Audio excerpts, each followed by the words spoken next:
మహబూబాబాద్ జిల్లా బయ్యారం మండలం గంధంపల్లి కొత్తపేట సెంటర్లో ఈరోజు 134వ అంబేద్కర్ జయంతి సందర్భంగా ఇల్లందు నియోజకవర్గ ఎమ్మెల్యే కోరం కనకయ్య మరియు మాజీ ఎమ్మెల్యే బానోతు హరిప్రియ నాయక్ అంబేద్కర్ విగ్రహానికి పూలమాలలతో సత్కరించి జై భీములు తెలియపరిచారు. ఈ కార్యక్రమంలో భారతరత్న, భారత రాజ్యాంగ నిర్మాత డాక్టర్ బిఆర్ అంబేద్కర్ చేసిన సేవల గురించి కొనియాడారు.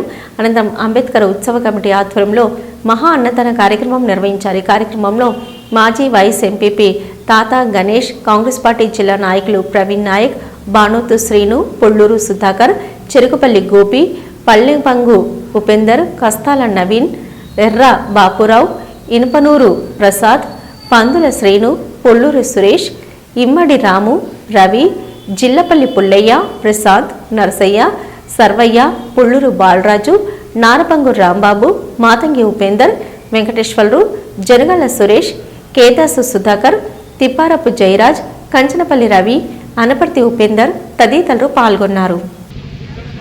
గొప్ప వ్యక్తిగా పేరు తెచ్చుకున్న డాక్టర్ అంబేద్కర్ గారు దళితులు, బడుగులు, బలైన వర్గాలు, అన్ని కులాలకు సంబంధించినటువంటి మరి వ్యక్తి అంబేద్కర్ గారు. ఈరోజు చాలామంది అంబేద్కర్ రాసినటువంటి రాజ్యాంగాన్ని, అంటే కేంద్రంలో బీజేపీ పరిపాలన చేస్తున్నటువంటి తరుణంలో వారు ఇచ్చినటువంటి రాజ్యాంగాన్ని కూడా మార్చి మరి సొంతగా బీజేపీని రాజ్యాంగం రాయాలని చెప్పి ఆలోచన చేసే వ్యక్తులు మనందరం కూడా ఒక దుర్మార్గులకు భావించాలి. మనం కూడా ఏకకంఠంతో ఖండించే విధంగా ప్రయత్నం చేయాల్సిన అవసరం ఉంది. ప్రతి వాడలో, ప్రతి ప్రాంతంలో ఉన్నటువంటి అన్ని జాతులు, అన్ని కులాలు, అన్ని మతాలు కూడా మరి భారతదేశం మొత్తం కూడా ఖండించే విధంగా ప్రయత్నం చేయాలని చెప్పి ఉద్యమం చేస్తూ ఉన్నా. వారు దేశం కోసం పోరాటం చేసిన పార్టీ కాదు, దాన్ని గద్దె దింపే ప్రయత్నం కూడా చేయాల్సిన అవసరం వస్తూ ఉంది ఈరోజు.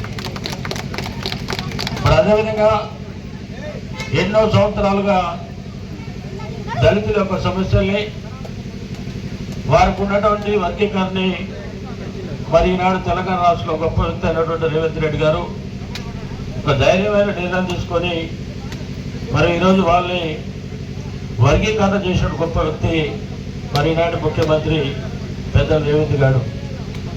ఈరోజే దళితుల యొక్క వర్గీకరణ గురించి మరి మాలా మాదిగలు, ఉపకులాలు అన్నింటి కూడా మరి జీవం ఇచ్చే గొప్ప కార్యక్రమం ఇదే రోజు మరి అంబేద్కర్ గారు ఏదైతే పుట్టినరోజు ఉందో ఆ రోజే జీవం ఇచ్చిన గొప్ప కార్యక్రమం ఈరోజు తెలంగాణ రాష్ట్ర ప్రభుత్వం ప్రవేశపెడుతోందని చెప్పి మరి మీద విజ్ఞప్తి చేస్తూ చాలా సంతోషం. ఏదైతే అంబేద్కర్ ఆశయాలు మనందరం కూడా ఒక దళిత జనత కాదు, అన్ని కులాల మతాలు కూడా తీసుకుపోవాల్సిన అవసరం ఉంది.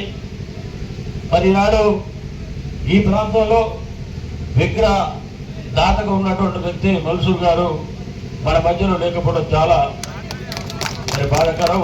వారి కొడుకున్నటువంటి జగన్ గారు ఈ గొప్ప కార్యక్రమం నిర్వహిస్తున్నటువంటి వారికి ప్రత్యేకంగా అభినందనలు, ధన్యవాదాలు చేస్తూ సెలవు. అంబేద్కర్ గారి కమిటీ సభ్యులందరికీ, అలాగే ముఖ్య నాయకులకు అందరికీ, ఎమ్మెల్యే గారు కోరం కనకయ్య గారికి, ప్రతి ఒక్కరికి విచ్చేసినటువంటి గ్రామస్తులందరికీ పేరు పేరున హృదయపూర్వక నమస్కారం. ఈరోజు ఇంత అట్టహాసంగా ఇక్కడ జరుపుకోవడం అనేది చాలా సంతోషంగా ఉంది. అన్న గణేష్ అన్న చెప్పగానే లేదన్న అందరినీ కలుద్దాము, శుభాకాంక్షలు తెలియజేసే అవకాశం వచ్చింది. ఇది కుల మతాలకు అతీతంగా, పార్టీలకు అతీతంగా జరిగేటటువంటి పండుగ. ఖచ్చితంగా మనమందరం కలిసి శుభాకాంక్షలు తెలియజేద్దాము అనేసి అనుకొని ఈరోజు అంబేద్కర్ గారి ఆశయ సాధనకై ప్రతి ఒక్కరూ కూడా కట్టుబడాల్సినటువంటి అవసరం ఉంది. ఆనాడు కుల వివక్షని, అస్పృశ్యతని ఎదుర్కొని ఆయన పడ్డ అవమానాల నుంచి బడుగు బలహీన వర్గాలందరూ భవిష్యత్తులో అటువంటి అవమానాలను పడకూడదు, అటువంటి బాధలు రాకూడదు, అస్పృశ్యతను సమూలంగా నిర్మూలించాలి అనేసి ఆయన చేపట్టినటువంటి ఒక ఉద్యమము ఆనాడు.